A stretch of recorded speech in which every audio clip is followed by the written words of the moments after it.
ଗୋଟିଏ ବଡ଼ ଘନ ଜଙ୍ଗଲ ଦେଇ ଗୋଟିଏ ନଦୀ ପଶି ଆସିଥିଲା। ସେହି ନଦୀରେ କିଛି କଇଁଛମାନେ ରହୁଥିଲେ।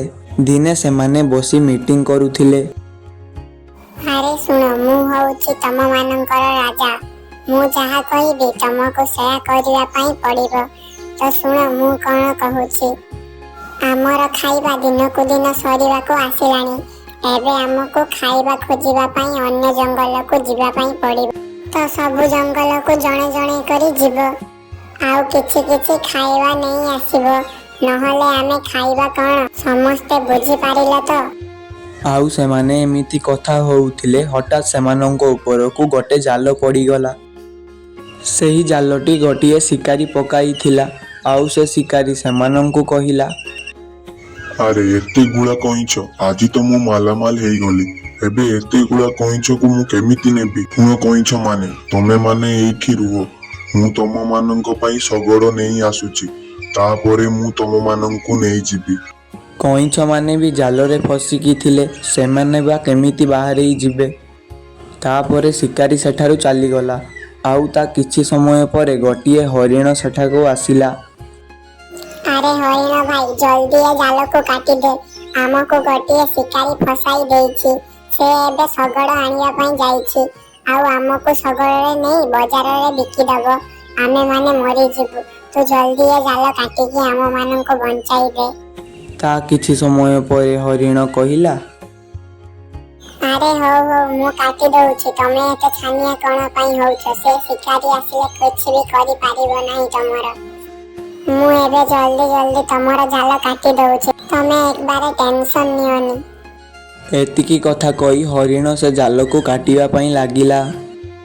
ତା କିଛି ସମୟ ପରେ ହରିଣ ସେ ଜାଲକୁ କାଟିଦେଲା। ଆରେ କଇଁଛ ଭାଇ, ତମେମାନେ ଏବେ ଆଜାଦ ହେଇଗଲ। ତମେମାନେ ଏବେ ପାଣିକି ପଳାଅ, ନହେଲେ ସେ ଶିକାରୀ ଆସିଲେ ତମକୁ ବି ଆଉ ମତେ ବି ଧରି ନେଇ ଚାଲିଯିବ।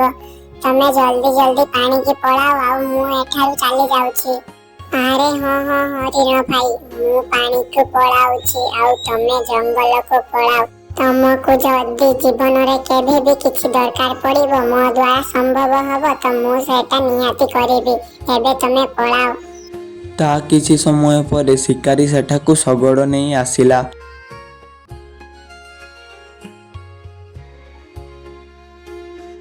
ଆରେ ଇଏ କ'ଣ? ଏଠି ବି ଗୋଟେ ହେଲେ କଇଁଛ ନାହିଁ। ଆଉ ମୋର ଜାଲ କୁଆଡ଼େ ଗଲା? ସେ କଇଁଛ ମାନେ କ'ଣ ଏତେ ଚାଲାକ? ମତେ ବୋକା ବନେଇ ଚାଲିଗଲେ। ଆଜି ତ ସବୁ କଇଁଛ ହାତରୁ ଗଲା। ହେସ୍। ଏତିକି କହି ଶିକାରୀ ସେଠାରୁ ତା ଶଗଡ଼ ନେଇ ଚାଲିଗଲା। କିଛି ଦିନ ପରେ ହରିଣ ଯାଇଥିଲା ଜଙ୍ଗଲକୁ ଘାସ ଖାଇବା ପାଇଁ। ସେ ପ୍ରତିଦିନ ଜଙ୍ଗଲକୁ ଭୋର ଘାସ ଖାଇବା ପାଇଁ ଯାଇଥାଏ। କାରଣ ସେଠାରେ ତାକୁ କେହି ସିଂହ ବା ବାଘ ନ ମିଳିଥିବାରୁ ସେ ବହୁତ ଭଲରେ ଖାଇବା ଖାଇ ଘରକୁ ଫେରି ଆସିଥାଏ। ଏମିତି କରି ସେ ଆଜି ବି ଭୋର ଯାଇଥିଲା ଜଙ୍ଗଲକୁ ଖାଇବା ପାଇଁ। ଆଉ କିଛି ସମୟ ମଧ୍ୟରେ ତା ପେଟ ଫୁଲ ହେଇଯାଇଥିଲା। ଆଉ ସେ ତାପରେ ଘାସ ଖାଇ ତାର ଘରକୁ ଯାଉଥିଲା। ହଠାତ୍ ସେ ଦେଖିଲା ବଣରେ କିଛି ହଲଚଲ ହେଉଥିଲା।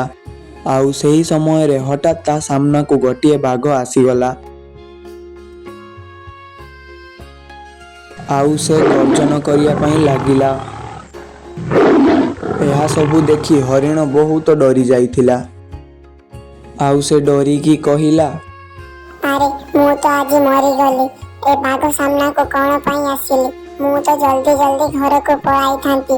ଏତେ ଲୋଭ କ'ଣ ପାଇଁ କଲି ଘାସ ଖାଇବା ପାଇଁ? ମତେ ତ ଲାଗୁଛି ମୁଁ ଆଜି ମରିଲି। ଆରେ ବାଃ, ଯାହା ହଉ ଆଜି ସକାଳୁ ସକାଳୁ ମତେ ଗୋଟେ ଖାଇବା ମିଳିଗଲା। ମୁଁ ଆଜି ଏ ହରିଣକୁ ମାରିକି ପେଟ ପୁରା ମାଂସ ଖାଇବି।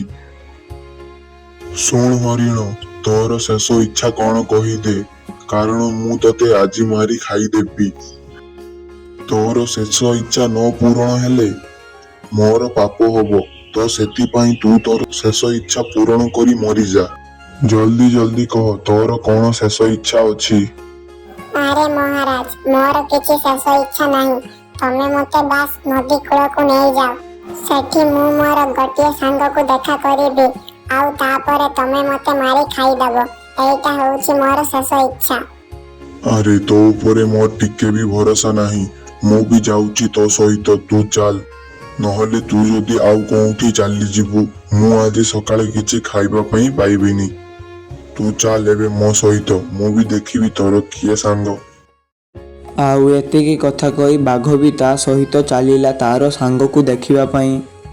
ଆଉ କିଛି ସମୟ ପରେ ସେମାନେ ଯାଇ ପହଞ୍ଚିଗଲେ ଗୋଟିଏ ନଦୀ ପାଖରେ। ଆରେ ହରିଣ, ଏଠି ତ ତୋର କେହି ସାଙ୍ଗ ମତେ ଦେଖା ଯାଉନାହାନ୍ତି। ତୁ ମତେ ବୋକା ବନେଇ ଏଠାକୁ କଣ ପାଇଁ ନେଇ ଆସିଲୁ? ଏବେ ତୁ ଏଇଠି ମଲ୍ଲୁ, ଆଉ ମତେ ବହୁତ ଭୋକ ଲାଗିଲାଣି। ମୁଁ ଆଉ ରହିପାରିବିନି। ଆରେ ବାଘ ଭାଇ, ମୋ ସାଙ୍ଗଟି ଏଠାକୁ ଆସିନାହିଁ। ସେ ଏଠାରୁ ଚାଲି ଯାଇଛି ମତେ ଲାଗୁଛି। ମୁଁ ଏବେ ଟିକେ ପାଣିରେ ମୁହଁ ବୁଡେଇ ଜଳ ଖାଇଦିଏ, ତାପରେ ତମେ ମତେ ମାରି ଖାଇଦବ। ଏତିକି ଟିକେ ମୋ ପାଇଁ କର। ଆଉ ତାର ଏଇ କଥାରେ ବାଘ ରାଜି ହୋଇଗଲା। ଆଉ ସେ ଚାଲିଲା ନଈକି ପାଣି ପିଇବା ପାଇଁ। ଆଉ ସେ ନଈକି ଯାଇ ପାଣି ପିଇବା ପାଇଁ ଲାଗିଲା। କିନ୍ତୁ କିଛି ସମୟ ପରେ ତା ସାମ୍ନାକୁ କଇଁଛ ଆସିଗଲା। ଆଉ ସେ ସବୁ କଥା ବୁଝି ଯାଇଥିଲା। ଆରେ ହରିଣ ଭାଇ, ଏ ବାଘ କଣ ତୋରି ପଛରେ ପଡ଼ିଛି ତତେ ଖାଇବା ପାଇଁ? ଆରେ ହଁ ରେ କଇଁଛ ଭାଇ, ମୁଁ ଭୋର ଆସିଥିଲି ଜଙ୍ଗଲକୁ ଖାଇବା ପାଇଁ। କିନ୍ତୁ ଏ ବାଘଟା କୋଉଠୁ ଆସିଲା ଯେ ମୁଁ କିଛି ଜାଣିପାରିଲିନି। ଆଉ ସେ ମତେ ଧରି ନେଲା। ଆରେ ହଉ ହରିଣ ଭାଇ, ତୁ ଟେନସନ ନେନା। ତୁ ମୋ ପିଠିରେ ବସ, ମୁଁ ତତେ ନଈର ଆର ପାରକୁ ନେଇ ଯାଉଛି। ଏ ନଈ ବହୁତ ଖାଲା, ସେ ବାଘ ଏ ନଈ ପାରି କରି ଆସିପାରିବନି। ତୁ ବସ। ଆଉ ତାପରେ ହରିଣ କଇଁଛର କଥା ମାନି ତାର ପିଠିରେ ବସି ପଡ଼ିଲା। ଆଉ ସେ ନଦୀ ପାର କରି ତାକୁ ନେଇ ଚାଲିଗଲା।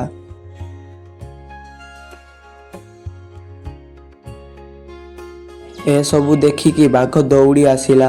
ଆଉ ସେ କହିବା ପାଇଁ ଲାଗିଲା, ଆରେ ଏ ହରିଣ ତ ମତେ ବୋକା ବନେଇ ଦେଇ ନଈର ଆର ପାରକୁ ଚାଲିଗଲା। କିନ୍ତୁ ଏ ନଦୀ ତ ବହୁତ ଖାଲା, ସେ କେମିତି ଗଲା? ମୁଁ ବି ଏ ନଦୀ ପାର ହେଇ ଯାଇପାରିବିନି। ତ ସେ କେମିତି ଗଲା? ମତେ କିଛି ଗଡ଼ବଡ଼ ଲାଗୁଛି। ଯାଏ ମୁଁ ଏଠାରୁ ଚାଲିଯାଏ, ମତେ ବହୁତ ଡର ଲାଗିଲାଣି। ଆଉ ତାପରେ ବାଘ ସେ ସବୁ ନ ବୁଝିପାରି ମନ ଦୁଃଖ କରି ଚାଲିଲା ତାର ଗୁମ୍ଫା ଆଡ଼କୁ। ଆରେ କଇଁଛ ଭାଇ, ଆଜି ତମେ ନଥିଲେ ମୋର ଯେ କଣ ଅବସ୍ଥା ହେଇଥାନ୍ତା ସେଇଟା ମୁଁ ନିଜେ ବି ଜାଣେ ନାହିଁ। ତମକୁ ବହୁତ ବହୁତ ଧନ୍ୟବାଦ, ତମେ ମୋର ଜୀବନ ବଞ୍ଚେଇଥିବାରୁ। ଆରେ ନାଇଁ ହରିଣ ଭାଇ, ତମେ ବି ତ ସେଦିନ ମୋର ଆଉ ମୋ ସାଥୀମାନଙ୍କର ଜୀବନ ବଞ୍ଚାଇଥିଲ। ଆଉ ହଁ ସାଙ୍ଗମାନେ, ଆପଣମାନଙ୍କୁ ଯଦି ଭିଡ଼ିଓଟା ଟିକେ ଭଲ ଲାଗିଥିବ ତେବେ ଏଇଭଳି ଭିଡ଼ିଓ ଦେଖିବା ପାଇଁ ଆମ ଲାଇଟନ୍ସ ଓଡ଼ିଆକୁ ଲାଇକ୍ ଆଣ୍ଡ ସବସ୍କ୍ରାଇବ୍ କରନ୍ତୁ।